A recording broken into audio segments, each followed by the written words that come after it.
Hello everybody. Thank you for joining Almost a Green Acre today.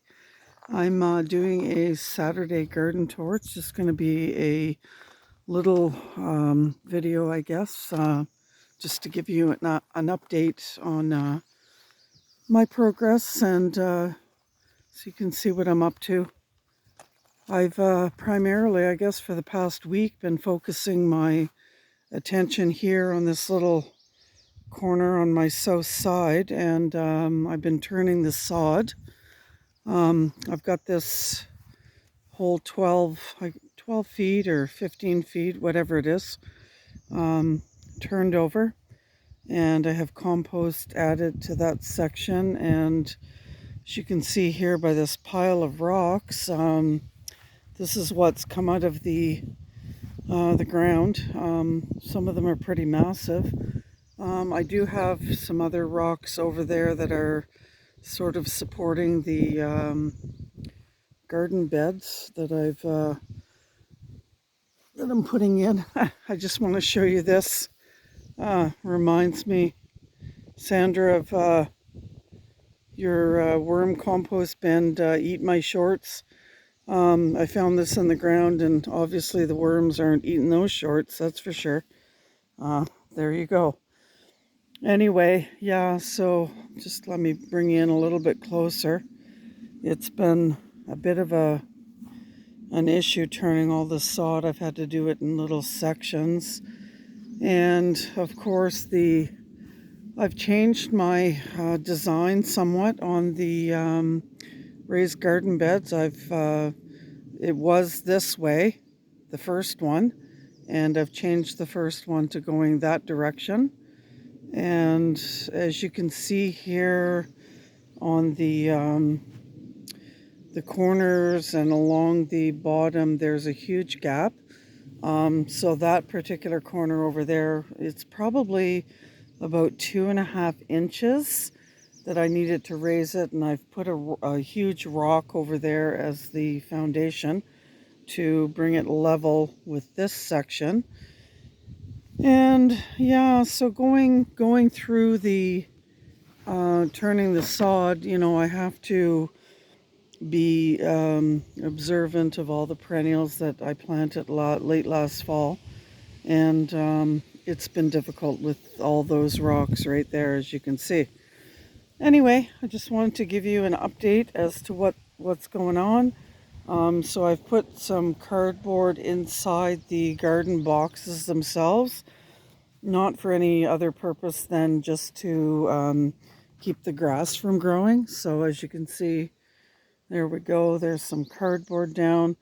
So next step is to basically go, I have my wheelbarrow ready to go and get some more wood from out back, and I'm going to put it underneath these areas right here where there's big gaps.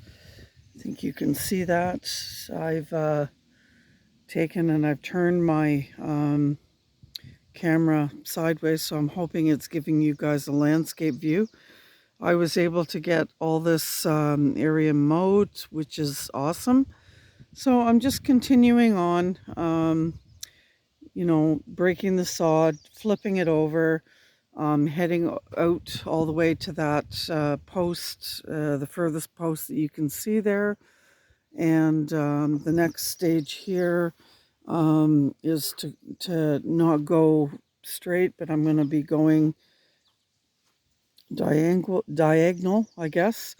This area here was a 2-foot mound that I've was able to basically dig out, and it was full of those shorts that I showed you. It was full of car parts, there was glass in here, there was nails. So the next, just full of a lot of crap that people were trying to burn. There was insulation in there, so I've got that all bagged up. And the next section is going to be going from here out that way.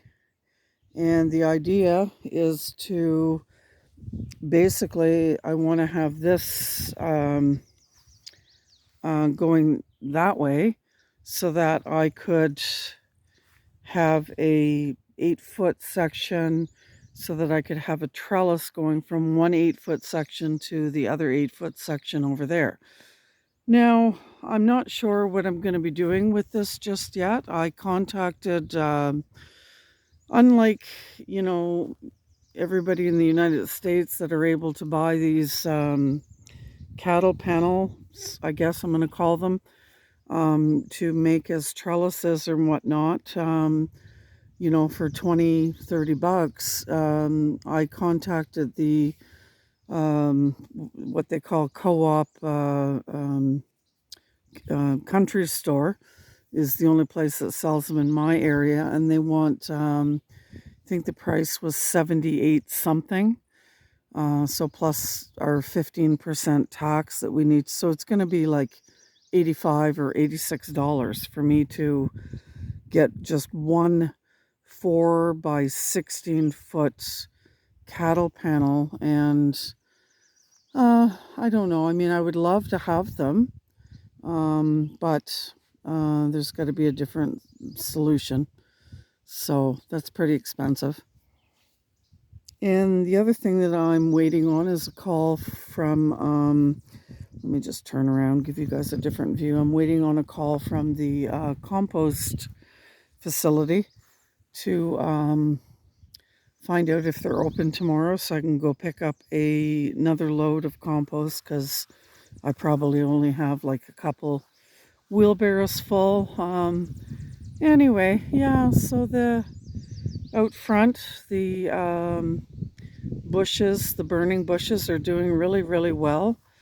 And everything is just, you know, on course, I guess, for our time of year and season. They did change our growing season from typically, you know, in the past, we were able to plant like the middle of June without any issues with frost and that sort of thing. And they changed it to the end of May.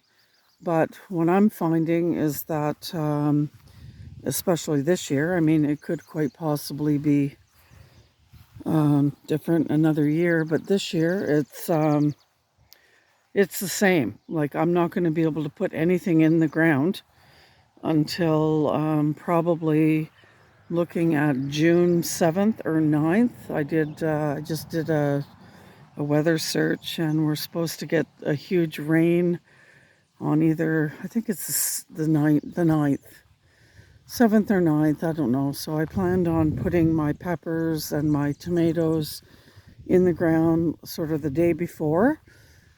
And because we need to have temperatures that are at least 15 degrees in the evenings, and we're not getting that. This morning was 6. There was a huge heavy frost or heavy dew, I should say, on everything this morning. And anyway, yeah. So that's what I'm looking at for putting in my peppers, my tomatoes, my zucchini plants, that sort of thing. This one I have cardboard as well in this section, so that just to keep the grass from growing up. Over there in that pile that you see, that huge, I talked in the past about the previous owners. They had to fall a tree in order to move the cabin that was off, and this is where the tree landed. And I want to be somewhat careful because all around it you can see in the pile that there's all kinds of goldenrod growing, and I want to be able to save some of that.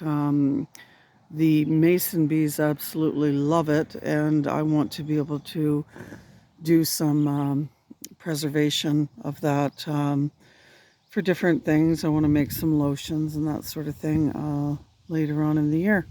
So yeah, that's where we are right now. Here's this bed. I do have some plants that, well, let me just take you over and show you those at the back of the truck.